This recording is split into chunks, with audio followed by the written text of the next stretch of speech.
friends, Assalamualaikum. Welcome to our Jahana's Cooking. நம்ம சேனல்ல இன்னைக்கு சூப்பரான டேஸ்டான உங்க எல்லாத்துக்கும் ரொம்ப பிடித்தமான கிட்ஸ்ங்க விரும்பி சாப்பிடக்கூடிய பாரம்பரியமான ரமதான் ஹெல்தி ஸ்நாக்ஸ் தாங்க இன்னைக்கு செஞ்சு காமிக்க போறேன். வாங்க ஃப்ரெண்ட்ஸ், எப்படி ஈஸியா செய்யலாம்னு வீடியோக்குள்ள போய் செய்ய ஆரம்பிக்கலாம்.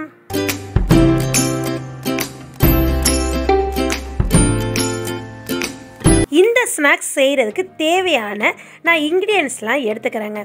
இதுக்கு வறுத்து அரைச்ச நம்மளுக்கு இடியப்ப மாவு இருக்குதுல்ல, நம்ம கடையிலையும் வாங்கிக்கிடலாம். இடியப்ப மாவுன்னு கேட்டாலும் கொடுப்பாங்க.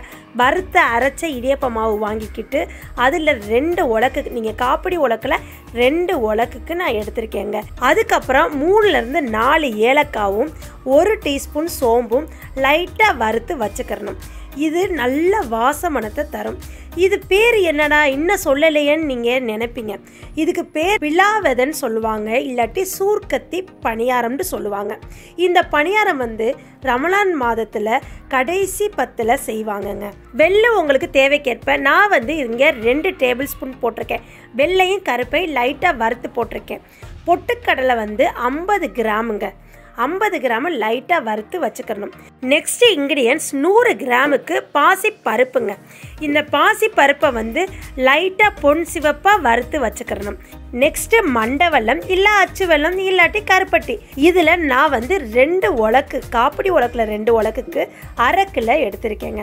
அதை நல்லா ஒரு தட்டிட்டு இதில் 1 கிளாஸ், சின்ன கிளாஸில் 1 கிளாஸ், அப்போ 100 கிராம் தண்ணி இருக்கும் போட்டு அதில் ஏற்கனவே கொஞ்சம் உப்பு இருக்கும். நம்மளும் அந்த இனிப்பை எடுத்து கொடுக்குறதுக்கு கொஞ்சம் உப்பு எடுத்து போட்டுக்கிறணுங்க. போட்டு நல்லா அடுப்பு பற்ற வச்சு அது கொதிக்கட்டும். அந்த இதெல்லாம் கரையட்டும். கரையிற வரையும் நம்ம ஃபஸ்ட்டு சோம்பையும் ஏலக்காவும் வறுத்து வச்சுருக்கோம்ல, அதை ஒரு அடி அடித்ததுக்கப்புறம் பொட்டுக்களையும் போட்டு அரைச்சிக்கணும். இப்போ நம்மளுக்கு மண்டை வெல்லம் நல்லா கரைய ஆரம்பிக்குது, கொதிக்க ஆரம்பிச்சிருச்சு, கொஞ்சம் கொஞ்சமாக கரையுது. இப்போ இந்த பக்குவத்தில், கொஞ்சம் குறகுறப்பான பக்குவத்தில் அடித்து எடுத்துக்கிறணும். இப்போ நம்ம எடுத்து வச்சுருக்க, அளந்து வச்சுருக்க மாவுலையே சேர்த்துக்கிறணும். சேர்த்ததுக்கப்புறம் நெக்ஸ்ட்டு நம்ம பாசிப்பருப்பு வறுத்து வச்சுருக்கோம்ல, அதையும் 1-2மா இந்த மாதிரி அடித்து சேர்த்துக்கணும். இப்போ நம்ம மாவு எல்லாம் சேர்த்துக்கிட்டாச்சு. நெக்ஸ்ட்டு காமுடி தேங்காய்ங்க. பெரிய தேங்காவாக இருந்தால் காமுடி, சின்ன தேங்காவாக இருந்தால் ஒரு 1/2 மூடி தேங்காய் எடுத்துக்கிட்டு அதை நல்லா ட்ரையாக அரைச்சிக்கிறணும். நீங்கள் துருவி எடுத்துக்கிறலாம். ட்ரையாக அரைச்சிக்கிட்டிங்கன்னா உங்களுக்கு சீக்கிரமே அது ட்ரை ஆயிரும்.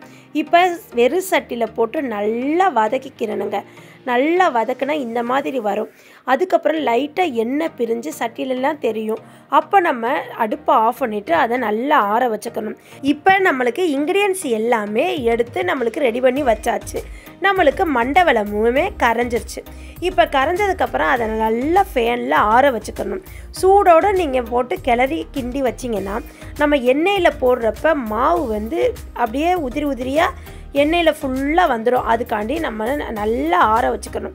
இப்போ இந்த தேங்காயும் ஆறிடுச்சு. இந்த பக்கம் வர்றப்ப நம்ம மாவில் போட்டு நல்லா மிக்ஸ் கொடுத்துக்கணும். ஃப்ரெண்ட்ஸ் பாருங்கள், ஃபஸ்ட்டு இதில் எள்ளு போட்டிருக்கோம் வறுத்து. நெக்ஸ்ட்டு சோம்பு, அப்புறம் 3 ஏலக்காய், அதோட பொட்டுக்களையும் வறுத்து சேர்த்து அரைச்சி போட்டிருக்கோம். நெக்ஸ்ட்டு மண்டை வெல்லம் 1/2 கிலோ நான் சேர்த்துருக்கேன். 2 உலக்குக்கு மாவுக்கு 1/2 கிலோ சேர்த்துருக்கேன். கொஞ்சம் இனிப்பு கூட வேணா இன்னும் நீங்கள் ஒரு 1/4 கிலோவோட சேர்த்துக்கலாம். இப்போ எல்லாத்தையும் நல்லா ஃபஸ்ட்டு மிக்ஸ் கொடுத்துக்கணும். கொஞ்சம் ஆறுனதுக்கப்புறம் நீங்கள் கையில் பிசைஞ்சிக்கலாம். இப்போ ஃபஸ்ட்டு நாங்கள் எல்லாம் மண்டை வெல்லம் எல்லாம் போட்டு மிக்ஸ் பண்ணதுக்கப்புறம் இப்போ கொஞ்சம் கையில் தண்ணி தொளிச்சு, இதுக்கு மேலே உங்களுக்கு தண்ணி தேவைப்பட்டுச்சுன்னா தண்ணி தொளிச்சு நீங்கள் ஒன்றா மாவு பிசைஞ்சுக்கணும். எப்படி பக்குவத்தில் மாவு பிசைன்னா, நல்லா ஒரு சப்பாத்தி மாவு பக்குவத்துக்கு நீங்கள் மாவு நல்லா பிசைஞ்சு கொண்டு வந்துடணும். ஃப்ரெண்ட்ஸ் பாருங்கள், இப்போ ஒரு மாவோட தெரியாத அளவு எல்லா சைடு ஈரப்பதம் இருக்கிற மாதிரி கொண்டு வந்தாச்சு. இப்போ இந்த மாவை நல்லா உறவு சேர்த்து பிசைஞ்சு எடுத்துக்கணுங்க.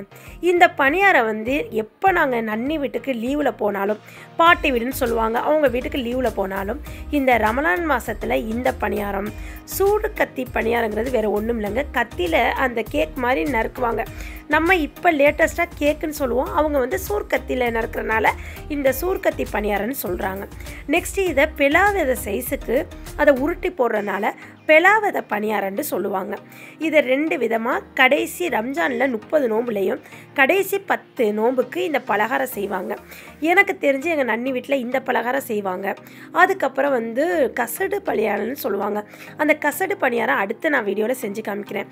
அதிரசம், அப்புறம் கேக்கு, குடல் பணியாரம், இந்த மடக்கு பணியாரம்னு சொல்லுவாங்கள்ல, இதெல்லாம் எங்கள் வீட்டில் செய்வாங்க. இப்போ இந்த மாவை வந்து நல்லா பிடிச்சி பார்க்குறப்ப நல்லா பிடிக்க வரணும். அதுதான் பக்குவம். இப்போ நல்லா பிசைஞ்சு ஒன்று சேர்த்துட்டு நம்ம ஒரு அரை மணி நேரத்துலேருந்து 1 மணி நேரம் அப்படியே ரெஸ்ட் விட்டாச்சு. ரெஸ்ட்டை விட்டுட்டு அதுலேருந்து கொஞ்சம் மாவு மட்டும் நான் இந்த மாதிரி எடுத்து நல்லா பிசைஞ்சு வச்சுக்கிட்டேன். உங்களுக்கு உறவு சேர்க்குறதுக்கு கொஞ்சம் லைட்டாக உதிரியாக இருந்துச்சுன்னா லைட்டாக கொஞ்சோண்டு தண்ணி தெளித்து விட்டுக்கோங்க.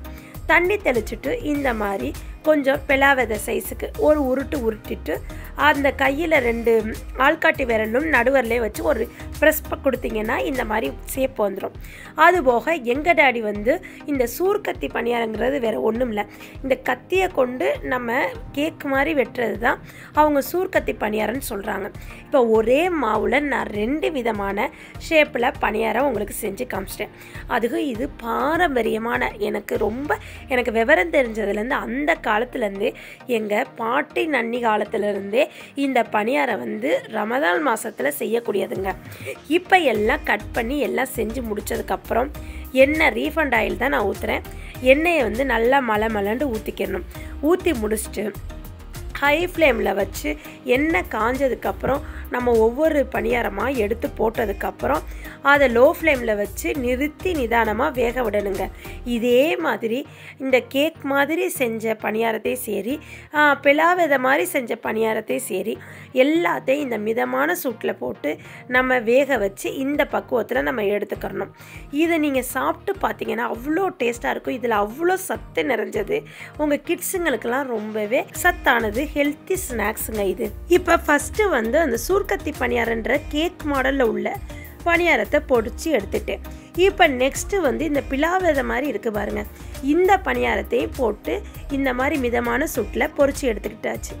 இதே மாதிரி எல்லா பணியாரத்தையும் நானும் எங்கள் டாடி சேர்ந்து செஞ்சு வச்சுட்டோங்க. இது செஞ்சு வச்சதுக்கப்புறம் எங்கள் அம்மா வந்து சூட்டில் வந்து லைட்டாக மிதமான தீயில் வந்து பொரிச்சு எடுத்து இந்த மாதிரி போட்டாச்சுங்க. அவ்வளோதான். இந்த ரமலானுக்கு இதே மாதிரி நீங்களும் உங்கள் வீட்டில் இந்த பாரம்பரியமான பலகாரத்தை நீங்கள் செஞ்சு சாப்பிட்டு பார்த்துட்டு எப்படி இருக்குன்னு எனக்கு கமெண்ட் செக்ஷனில் சொல்லுங்கள் ஃப்ரெண்ட்ஸ். இது என்னோடய ஃபேவரட் பணியாரம்.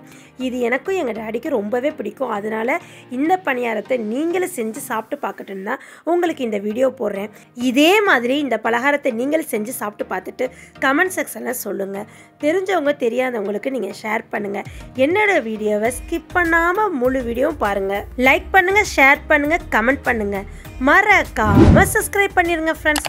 பக்கத்தில் உள்ள பெல்லைக்கானை கிளிக் பண்ணிங்கன்னா தான் நான் போடுற புது ரெசிபி உங்களை வந்து சேரும்.